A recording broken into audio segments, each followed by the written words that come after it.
Kevin, 3 games in, how would you kind of size up what you guys have been able to get done here over the last week or so? I think defensively, I'm really happy with where we're at. I think we're putting really good pressure. I think we're creating some turnovers. We're getting some deflections. So I think defensively, I like where we're at, and I think we can get much better defensively. Playing a lot of guys, sometimes you create some bad matchups. But I think for the most part, defensively, I'm really happy. The first half seemed to be a kind of clash of the first 5 minutes or so, and then the next 8. I mean, what do you kind of take away from that? And was it just a matter of kind of working through it and maintaining the defense at that point? Yeah, I think anytime you sub 5 guys at a time, you're gonna, and then you keep subbing. I'm trying to get everybody minutes early in games to kind of get guys real game experience. And I think once we got up 15-0, the bench guys didn't come in with the same intensity that the starting group came in. So I think it was a little bit of a lull in me playing probably too many guys. And I know you mentioned Selton after the game on Friday, just kind of getting into the flow of things. Seemed like he was a little more fluid today. Would you agree? Yeah, he's getting there. Selt's working hard at it. Again, it's his third school, his third offense, his third coach. So he did this last year. I have a lot of confidence in Selt. Hey, Coach. Wanted to ask you about the first 5 minutes of the game. I think you guys forced 2 10-second violations, a lot of turnovers. How did you feel about that? And was that kind of obviously for you as a coach, good start to the game? No, I mean, I think, again, I think we played Friday, and so just to have a 2-day turnaround, we did this just because it's a lot like what we get in Big Ten play. I liked our defensive intensity from the start. I thought it was really good. I thought it set the tone. I just didn't like our offensively. We kind of relaxed a little bit. Yeah, and offensively, you guys took 29 threes, generally average around 23. Shot profile with this team, what do you expect? Do you expect it to be around here or maybe around that? You got to take away the last 10 minutes of the game. So I think we took 8 threes in the last 10 minutes of the game. So it's a little misleading. We're really only taking 19 threes a game. The last 6 minutes of the last 3 games we've jacked it up a little bit to hurt our numbers a little bit. Early on, your 2-2-1 was devastating. Turned them over. They couldn't get the ball up the court. Was that something that film study showed you, or did you just kind of fall into it during the game? No, I think with Jacoby and Selton at the front of the press, it's much different than it was last year with Jameer and Deshaun. Jameer trying to save Jameer minutes, knowing we didn't really have a backup. Deshaun's a much better second-line guy because of his length, and he's really good at reading where to go and what to do. So I think the press is much more effective this year just because of the guys that we have on it. Gibson hurt. During the first few games, Julian only took 8 shots combined. The first half, he matched that. He was 4 of 8 from the field, finished with 21.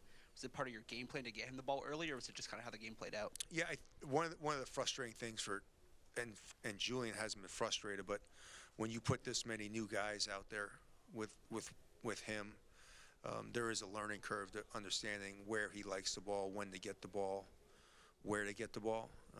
Jacoby's never played with him. Obviously, Selton's never played with him. Derek's never played with him. So there is a little bit of a learning curve in getting guys to understand how unselfish Julian is, which he has been really unselfish. But at the same time, knowing that he's down there, and so we've talked about that the last week and a half, and I think guys are starting to realize. I think the first time he touched it, he kicked it out for a wide open corner 3. So if it goes in there, it doesn't mean it's not coming back out. Hey, Coach. Last year, I believe you were talking about in the beginning of the season, maybe it being a little bit of a mistake. Scheduling such tough opponents early just because the team wasn't comfortable with each other. Was it kind of a conscious effort to have these first 3 opponents lined up before you play Marquette on Friday? Well, yeah, I mean, last year we didn't really control the schedule last year. I'm not going to talk about last year. I mean, this year was starting the Georgetown series, starting the Virginia series, with the Marquette series, and not having a tournament. It really just kind of worked out that I wanted to have some home games. We'll probably do the same thing next year besides the Georgetown game. We'll start a home game and then play Georgetown. And then I think we're playing Marquette the second weekend, so we'll have 2 more bye games and then play Marquette, and we go to Virginia right after that next year. So you try to do that. Last year we didn't have any control of the schedule. Kevin, three games in, 3 different leading scorers, 3 different 20-point scorers in those games. When you kind of size that, that's obviously different than how it's been the last couple of years. Is that something you think can continue, where it's sort of a different option each time out, basically? I do think we're definitely going to be more balanced. I also don't. Yeah, I mean, Jacoby really. I don't think Jacoby's been our leading scorer yet. I think it's been Derek, Jew, and Rodney. So I do think that Jacoby's got that ability to kind of break out. He just hasn't really had the minutes. So I do think that starting unit kind of knows that there's no pressure on one guy, where obviously we felt a lot of pressure last year. If Jameer didn't play at a certain level, we were in trouble. And I think everyone's starting to realize that, there's a lot of really good players on this team that can help everybody out. Yeah, Kevin, with the press today to start, how long does it sort of feel like it takes to get that into the rhythm, and where do you think you're at with that compared to even just a week ago? That's a good question. I think we're okay right now. We're okay. That my goal for this team was to be ready for Big Ten play with it, because the biggest thing is we press so much different on the road than we do at home. So I think at home it's been pretty good, but then we're gonna face something different a little bit against Villanova. We'll press a little bit differently at Villanova. So I think it's okay. And I know the front line was big with that today. How have you sort of seen Jew and Derek do with that, especially when on the court together? On the second line, you talking Yeah. about? Derek's an extremely smart player. He's picked up the second line really good. The biggest thing with Derek being in the second line, we're just trying not to get hurt on that side, and he's really picked that up well. And then obviously Jew in the back, he kind of knows what he's doing. Coach, why'd Derek not start the second half? I didn't like the way he was playing in the first half. I just didn't like the way he was playing. It's my decision. It's a great thing about being a head coach. You get to make decisions, and all you guys get to criticize me. Hey, Coach. So you shot, the team shot 8 of 29 from three-point range, but you got some encouraging performances from guys like Selton, who shot 2 of 5. Obviously, some of it can be chalked up to a lot of new pieces needing time to gel, but how do you think this team can improve from the three-point line going forward? I think we need to take some better shots at the beginning of games. I think some of the shots we're taking at the beginning of games are a little bit rushed, a little bit out of rhythm. I think if we can get into a little better rhythm and take some better shots early in the game, I think our percentage will go up. But the fact that we're making 8 of them, and last year we were making 1 of them, I'll take that any day.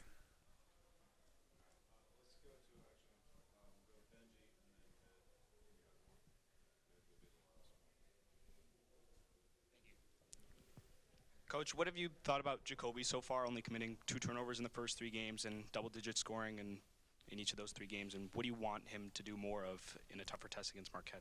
No, I think Jacoby's playing great. I think he's playing with great pace, and I think defensively he's been phenomenal defensively. So just letting him continue to kind of feel out his way and get a rhythm for what we need him to do at certain times. I think that's the biggest thing with him, is he's trying to figure out when he needs to be aggressive, when he needs to be a little bit more, I wouldn't say passive, but pass first a little bit. So I think he's been great. Kevin, we saw your tweet about John Brown. I was wondering if you could elaborate just on your relationship with him and how he impacted you. Yeah, my first beer in College Park was at Bentley's with John. John was man, you talk to anybody that's ever had anything to do with Maryland basketball, John Brown's been a supporter. He's been a fan. He's been a confidant. I know, Coach Williams is really struggling. I mean, he was really, really tight with Coach. He was tight with everybody. He was just just a good person. Go have a beer and sit at the bar with him, and he tells some great stories. And we lost a very, very good, important man to Maryland basketball a couple days ago. Thank you, everybody.